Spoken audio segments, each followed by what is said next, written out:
Hello there and welcome to this video where I'm going to be talking about Beastmen and running through the army list and sort of checking out what's good, what's not. My name's Dan.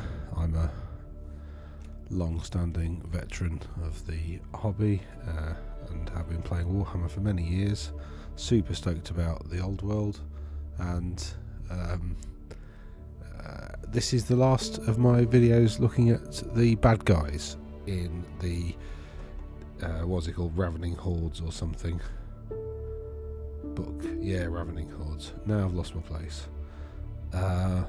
It's going well already, so yeah, let's get stuck in and have a look at Beastmen, if I can remember where the hell they are. Aha, that looks like Beastmen Centaurs. That sounds Beastman-y. So, as per usual, you've got up to half on characters, up to half special. You've got to have 25% in core, and you can spend up to 25% rare. Mercenaries 20%, allies 25%. From looking at the tournament restrictions as well for match play, they've said that allies are not a thing in match play, and also there's a further limit of 3 of any particular unit, so you're only allowed 3 of any one thing. So if you could afford it, you could only have 3 Shaggoths, for instance, in your 25% allocation. Probably can't, but we'll have a look at that in a second. As usual, you can upgrade one of your combat heroes to a battle standard bearer. It's got to be a Wargore though. You can't have Centaur battle standard bearers. Wouldn't be particularly thematic because they probably just get, you know, drunk and lose the banner somewhere, so that makes sense. Anywho, let's first off have a look at the special rules, because again, the special rules kind of give you the flavour of the army, and then we can go back and have a look at the well, I suppose listings. So, Bloodgreed, some units have this, which says while frenzied they get +2 attacks rather than +1. However, they only make a single d6 when making a pursuit roll because they spend a bit too much time eating the stuff they just killed. Pardon me. That's largely for like Bulgur. Well, they're called Bulgurs in AOS. I forget what they're called back. They're probably not. Minotaurs, basically. Blood Rage. So they all have this thing, almost, I think they all have this thing called Primal Fury. There's a lot of special rules for Beastmen, actually. They have this thing called Primal Fury. So essentially when you choose a unit, so when you choose a combat, all of your Beastmen units, as long as they've got the Primal Fury rule, which I think is all of them, you take a leadership check, and if you pass, you re-roll hit rolls of 1. Also, if you have the Blood Rage rule, if that leadership test is passed on a natural double, it will also become frenzied as well, which is pretty cool, and it may become frenzied even if it had lost it. Bulgurs, yeah, so Minotaurs with the Bulgurs rule, cause their impact hits have AP 1. Some models have ensorcelled weapons, which means like a basic single hand weapon has AP of 1. So if you go sword and board, you get AP 1 for free. Centaurs, this is just Centaurs, are drunken. So at the start of turn subphase, you've got to roll a d6 and apply one of these effects based on your dice roll. So if you roll a 1, it gets random movement, it becomes d6 +2, which situationally could be quite useful actually. And on a 6 they become frenzied, but 2 to 5, you know, they're not, the alcohol has no discernible effect. Foe render, whilst they've got Primal Fury, so essentially again at the start of the combat you pass your leadership check, not only do you reroll 1s, you also get single hand weapons become AP 2. That's pretty cool. I'm pretty certain that might be characters as well, but I'm pretty certain that's just Bestigors. But Characters are much like their Warriors of Chaos list. They have this Gaze of the Gods, so during the command subphase, character may choose to roll in the Gaze of the Gods. On a 1, they're stupid. 2 and 3 are until the next start of turn subphase, so it's basically for your new turn and your opponent's turn as well. And then 4+ is for the rest of the game. The rest of the game stuff is +1 weapon skill, attacks, or strength and leadership, so 6 is great. I mean, 5 I'd prefer, if I'm being honest. And 2 and 3 are kind of defensive. Marks of Chaos Undivided. So Beastmen can't have god marks, which, you know, because there are Khorne Gors and Slann Gors and Plague Gors, and Zan Gors. So I don't know why they're not allowed marks, because those existed previously. But anyway, they're not allowed marks other than Chaos Undivided. I think most of it doesn't actually have a mark, but Primal Fury we've talked about. Tuskgor and Razor Gors. So essentially Tuskgor, Razor Gore chariots. When they charge, their tusks are get improved. Their AP is improved by 1. And Quickening Storm. This is basically Dragon Ogres and Shaggoths. They have a 5 at ward caused by magic missiles and magic vortices, and if a model with this special rule or the unit belongs to suffers 1 or more hits from Stormcall, which is a Shaggoth ability, it becomes quickened, so it gets +1 initiative and attacks. So Quickening Storm just essentially makes the oldie Dragon Ogres pretty good. Now, going back to, that's just made me remember something about the choices.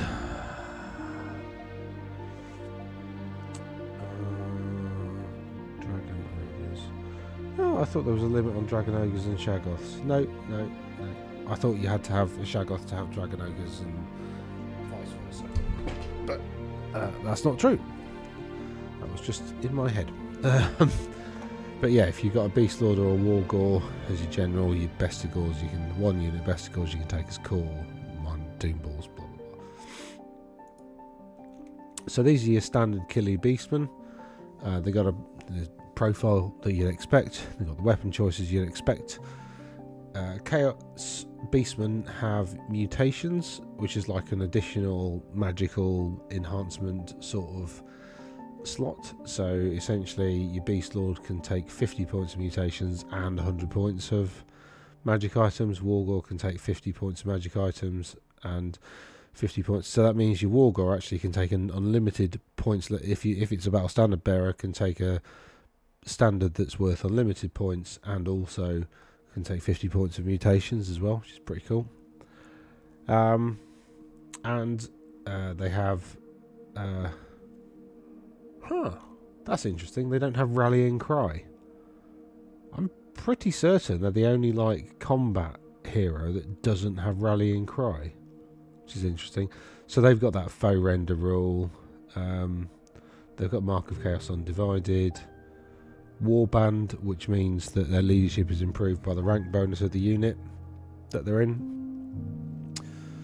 And they have the Blood Rage rule, as we talked about. And they've also got this Brayhorn rule, which means from round 2 onwards, they can attempt to take a leadership test.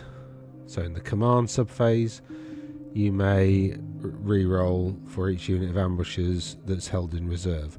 A lot of Beastman stuff can come on as reserves, so that re-roll is super powerful actually.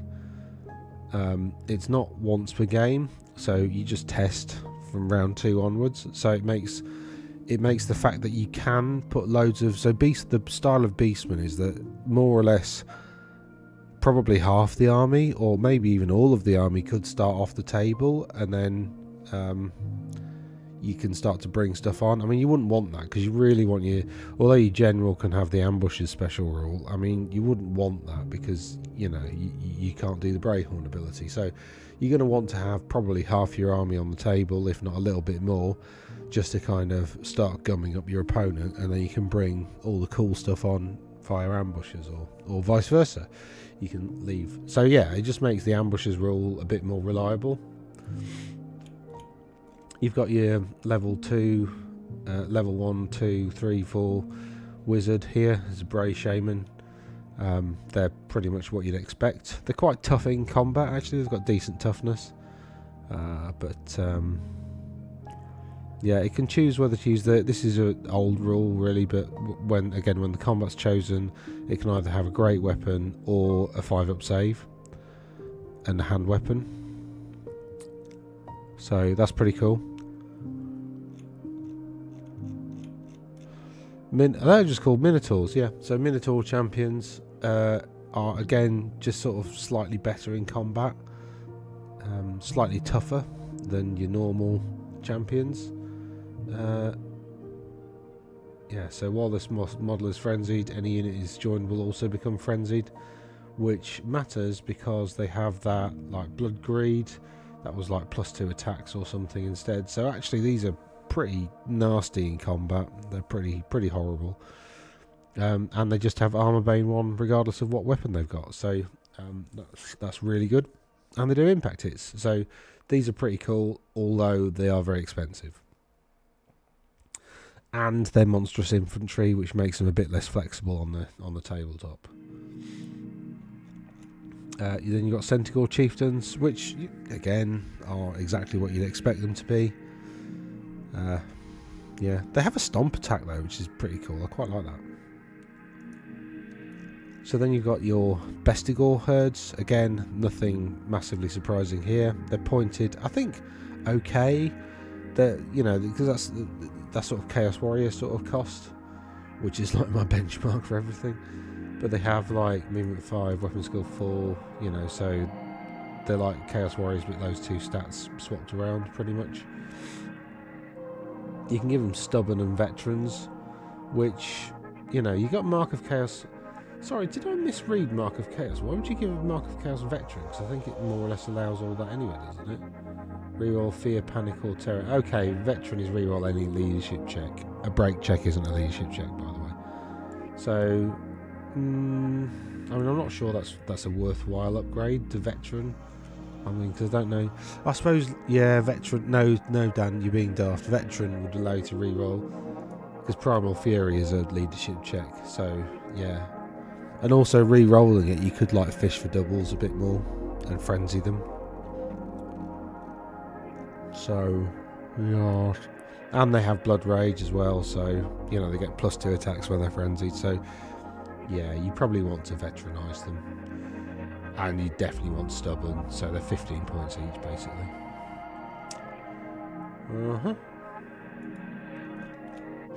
Gauls, again, are pretty much, you know, what you'd expect. You can deploy them as open order or skirmishers.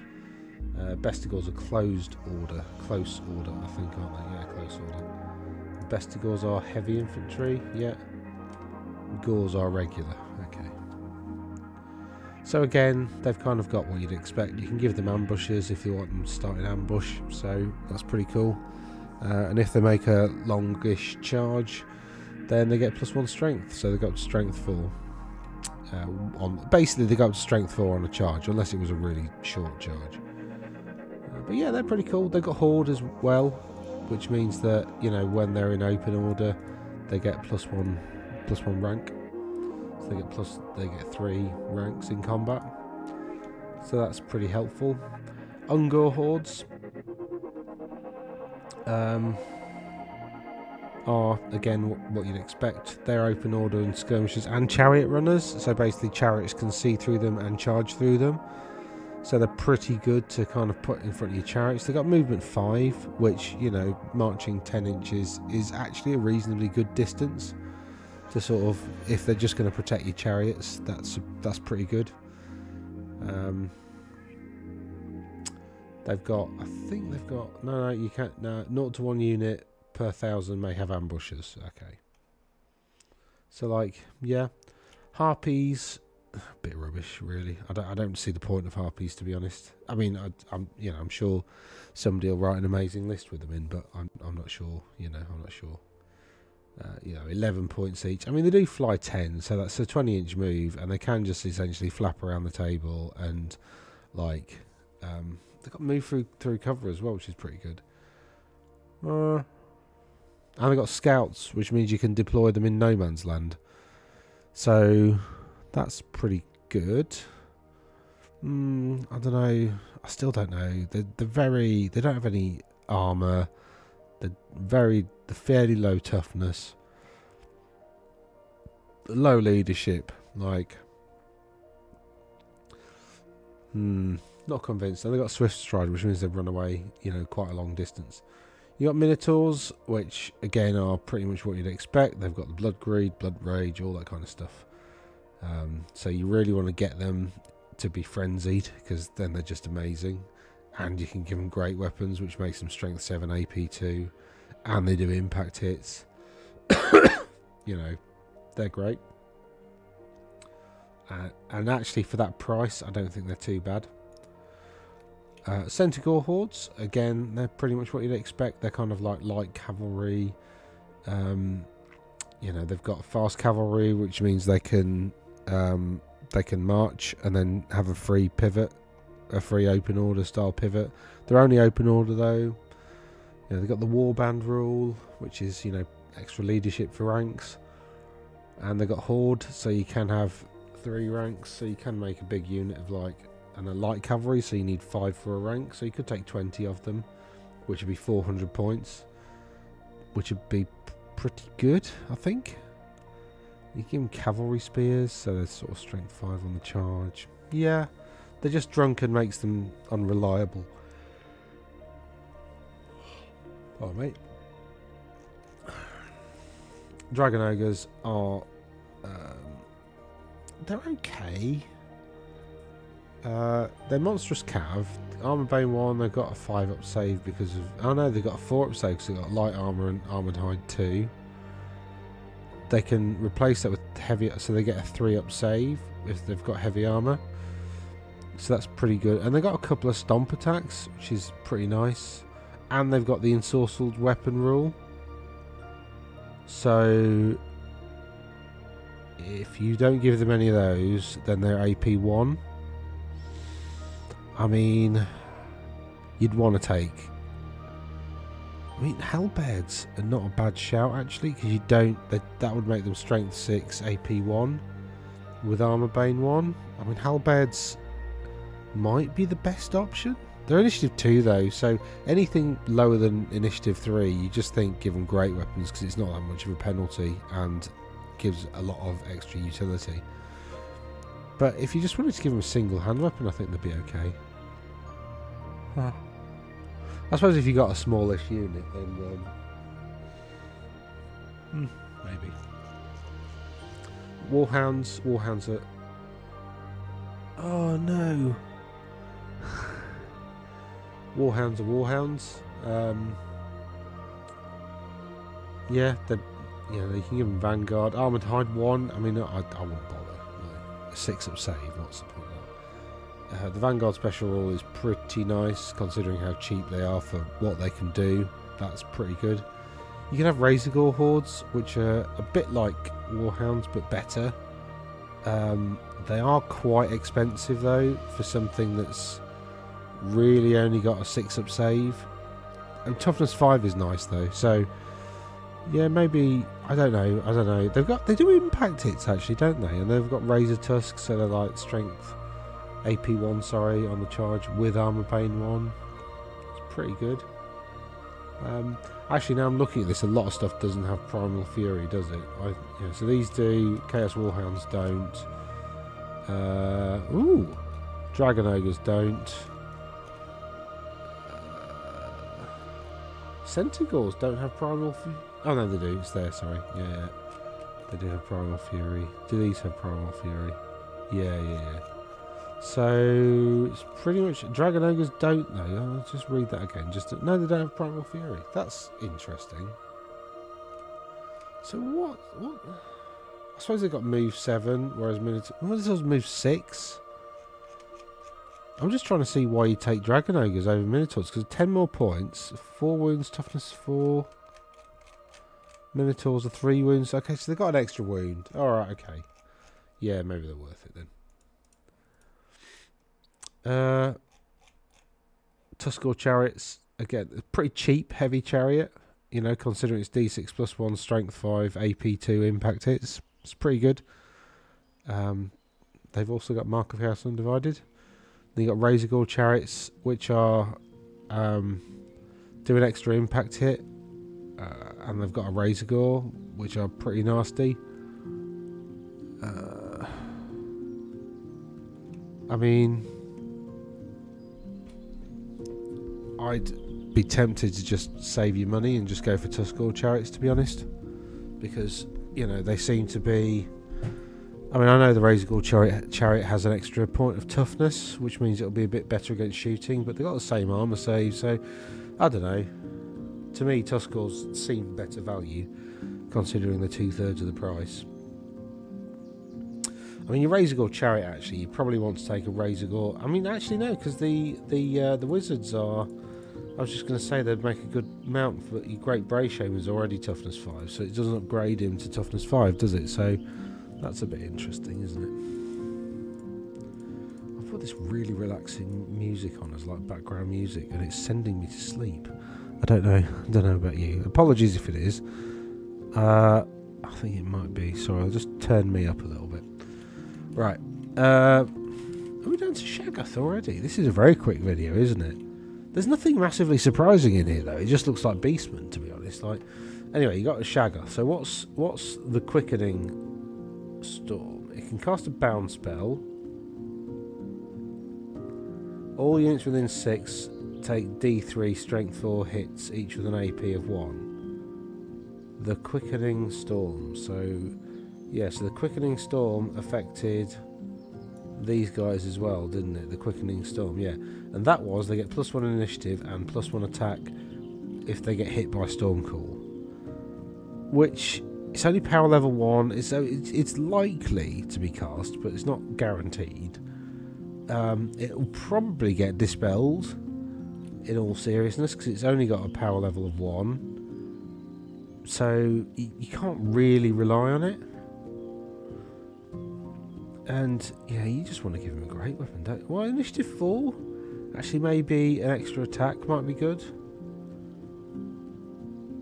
But then you either get 5 attacks at AP 1 or 6 attacks with no AP. I mean, everything's got Armor Bane 2, but still. So it's got light armor, you can give it, yeah, so you can make your Shaggoths have a 3-up save as well.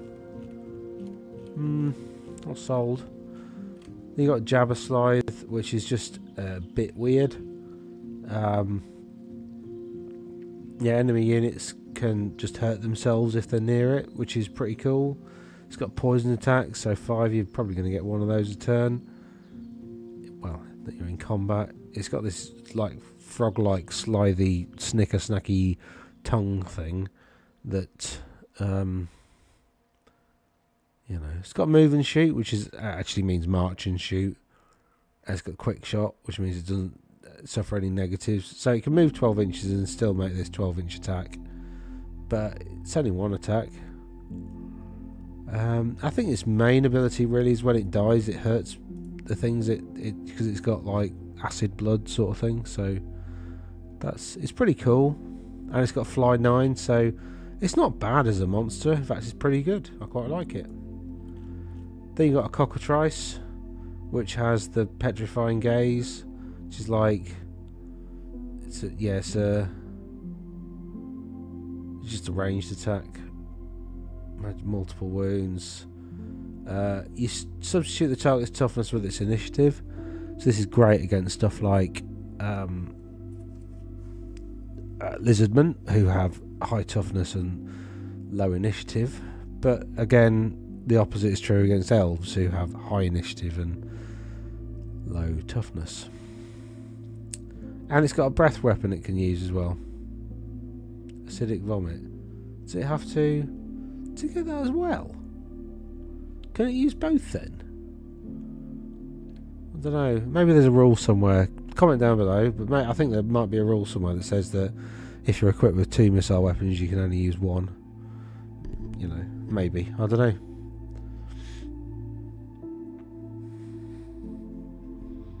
I mean, to be honest, poisoned attacks is probably worthwhile, because with 6 attacks, you're probably going to get to use it. Oh, acidic vomit. That's a breath weapon. So what's it do in combat?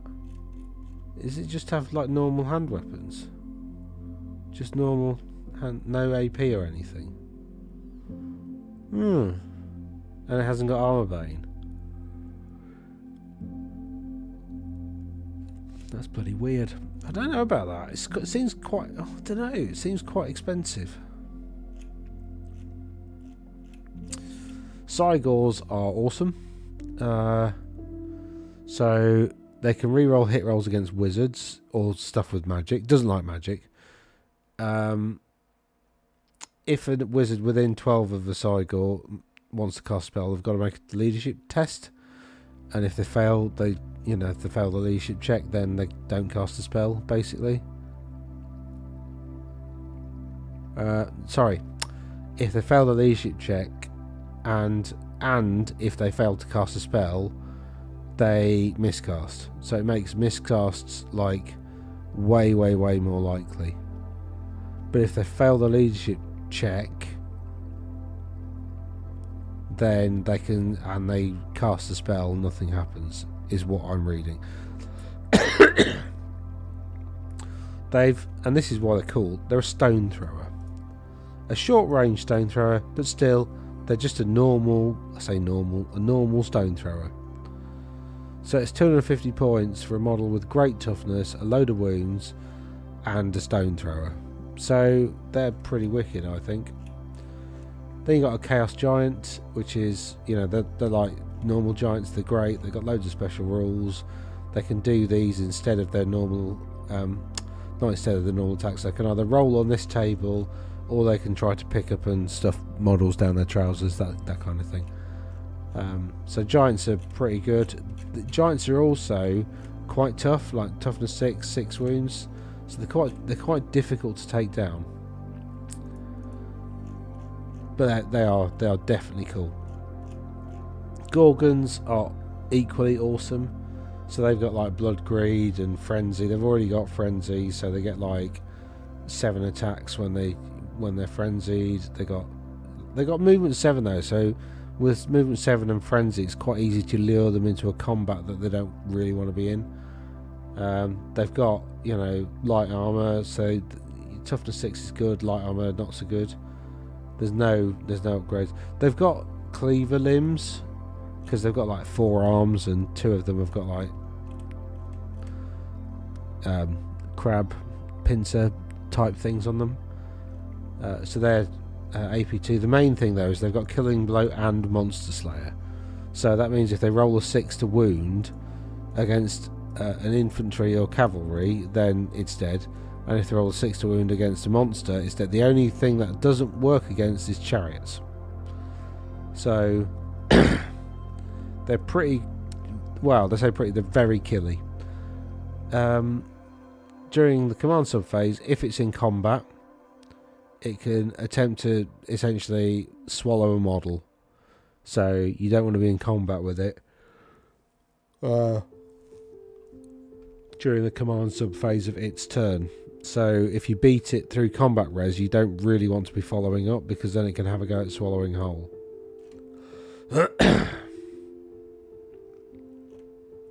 Because that heals the Gorgon, basically. That's the, not only do you lose a model, but you heal it. So you got Chaos Mutation. Slug Skin is definitely the best, because like, why did it do that? Slug Skin is definitely the best because you just -1 to hit in combat, which is, brilliant. Crown of Thorns is a good way of getting a unit that can't take the stubborn rule. Like Bulgars. Alright, Minotaurs. So you could take a Minotaur hero, give it that, and then put it on Minotaurs, because I don't think Minotaurs... no, gone too far. I don't think Minotaurs have stubborn. But you could do other janky stuff as well, like take it and give stubborn to a load of Ungor. Yeah, they don't have stubborn.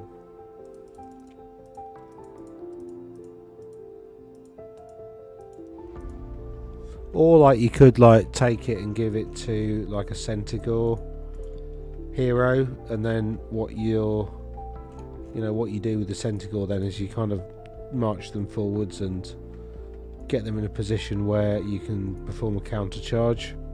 So even if your opponent beats them, he's got to actually kill all of them. So that might be useful.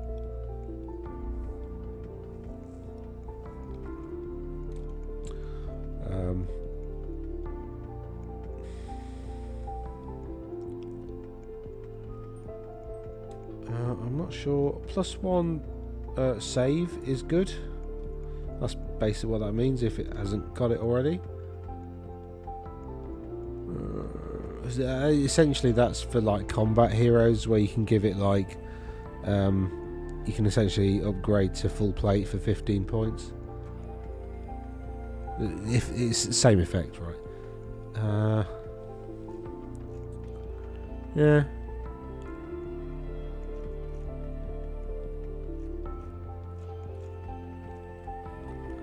So weapons, I didn't think there was. I mean, Axe of Men is good because they get Killing Blow, which is a really useful effect anyway. But also, should they kill a character, including a champion, in a challenge, they get Terror. So Terror's like a really good upgrade because A, it makes your enemy, you know, terrified of you, but also, you know, it means that the unit it's in now causes terror and therefore doesn't have to take terror checks, so that's really useful. You've got the Mangelder, which just causes terror already, and it kind of doubles up as like a double terror effect in combat, because if you lose a combat to a unit that causes terror, you're -1 leadership. Plus this is another one as long as, you know, the character's done some damage. So it's effectively -2 leadership, which is, you know, that's very good. The Hunter Spear is a bolt thrower. So, you know, although Beastmen don't have war machines, you could actually build a war machine list. You know, if you take some Cygor and you take a character with this 35-point thing, turns it into a bolt thrower. You know, so that's pretty cool.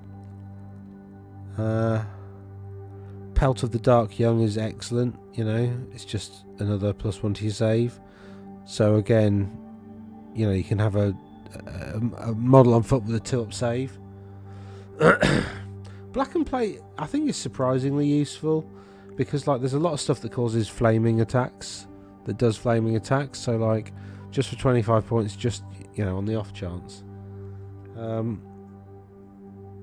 Rune of the True Beast is great. So monsters have oh no, -1 weapon skill. No, it's not great. It's okay.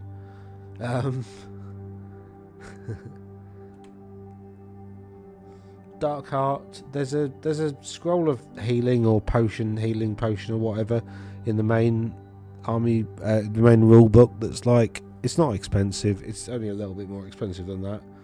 So you'd probably take that over Dark Heart.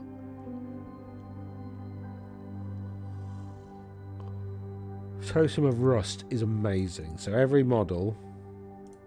Oh no, it says friend or foe. Well, it's not amazing, is it? It's a liability, is what that is. Every model suffers a -1 modifier to it. I don't know how that would work if it was in a big unit, because, like, that's a bit weird. Because you could. Every model. That, I think that should be unit, really. But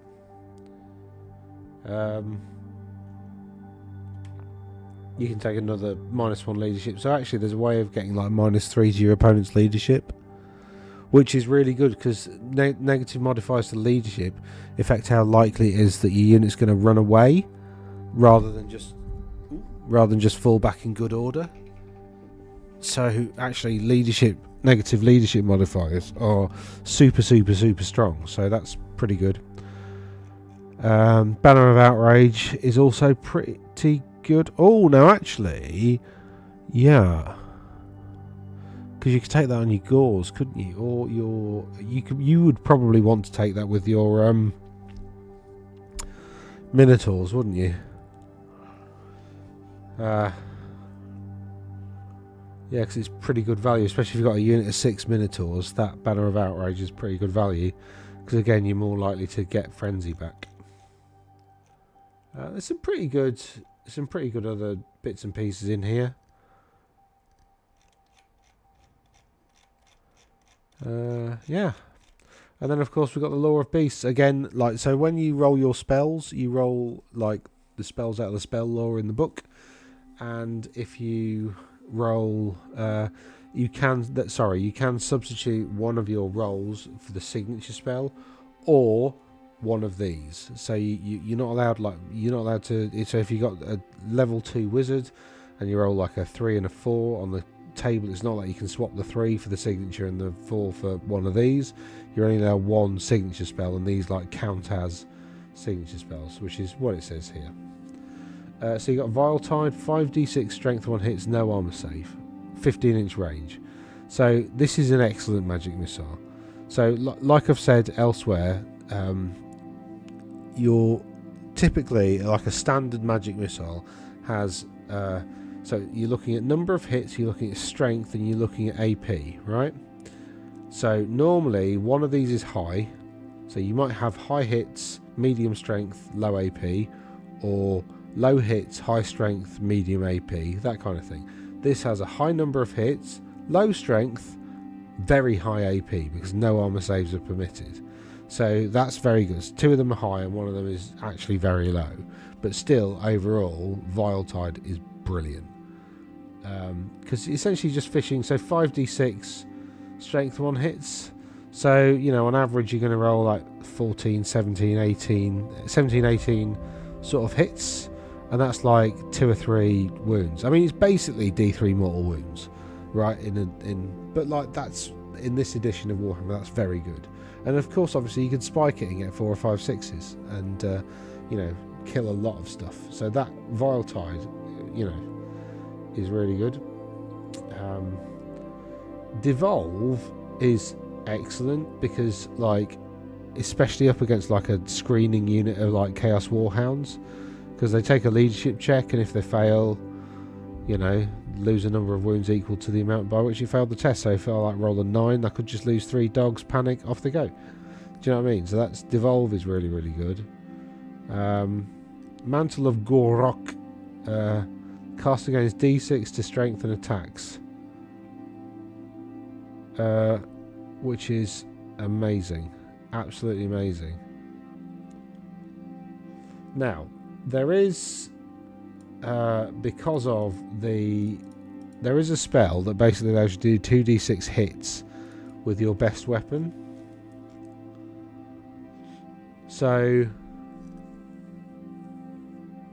there is a spell, there it is, Primeval Club. So you could take a wizard, like a level 4 wizard, give it the Primeval Club and the 30-point spell familiar, or whatever it's called, lore familiar I think, sorry, that's another 30 points, and then pick the spell Spectral Doppelganger.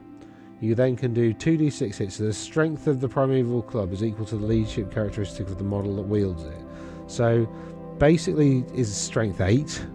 So strength 8, AP 3, 2d6 hits in addition to whatever its hits are.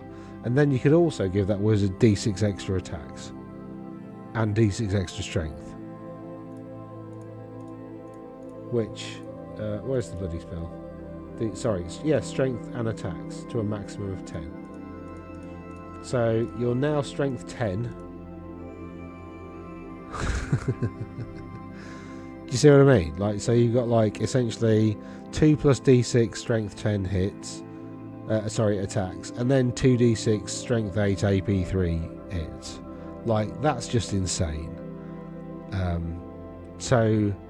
And then you can put it on a chariot, do some impact hits, cast your spell, just wipe units. So that's incredibly powerful. But you're much better off actually taking that model in a unit with a few other heroes, so that they can take challenges instead of this guy, so that he can do, so that Beastman Wizard thing can do all those other bits. So that's a pretty big, like, one-man Doomstack style thing. The problem is, you know, he'll probably get targeted in combat. So, like, if you did do that, then your opponent's going to know, oh, that guy needs to die. So, you know, they're going to charge their best knights into the unit and allocate all their attacks, all the attacks they possibly can at that particular Bray Shaman. So, you know. Yeah, but I mean the Bray Shaman's got 3 wounds, and I think he's got toughness 5 anyway. So like, it's not going to be a walkover. Anyway, that's about it for Beastman. That was quite short, but there's not really a lot to say, to be honest. There's that one insanely powerful bit, but like, other than that, it all looks like pretty much. Oh no, those are Chaos Ogres. It all pretty much like looks like you'd expect, really.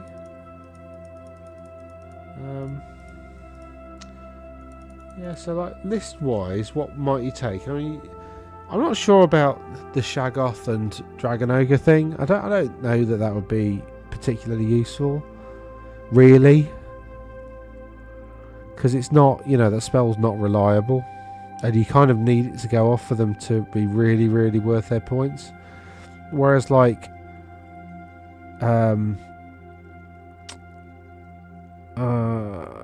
Doom Balls, Gore Balls, Minotaurs in a unit with that standard that allows them to like fish for doubles, that's awesome. Bestigors are really good. Gores are pretty good, which is nice because you've got to have 1 unit of them. But in terms of their like flexibility and the fact that you can take like a minimum unit and leave them off the table is pretty useful. The characters all do what you'd expect them to. Yeah, so that's Beast of Chaos. It's pretty much just what you'd expect from a Beast of Chaos list. There's no surprises here. Anyway, well, thanks for listening. I hope this has been useful. If you think it's worthy of a subscribe, please do, and I'll catch you around soon. Toodaloo.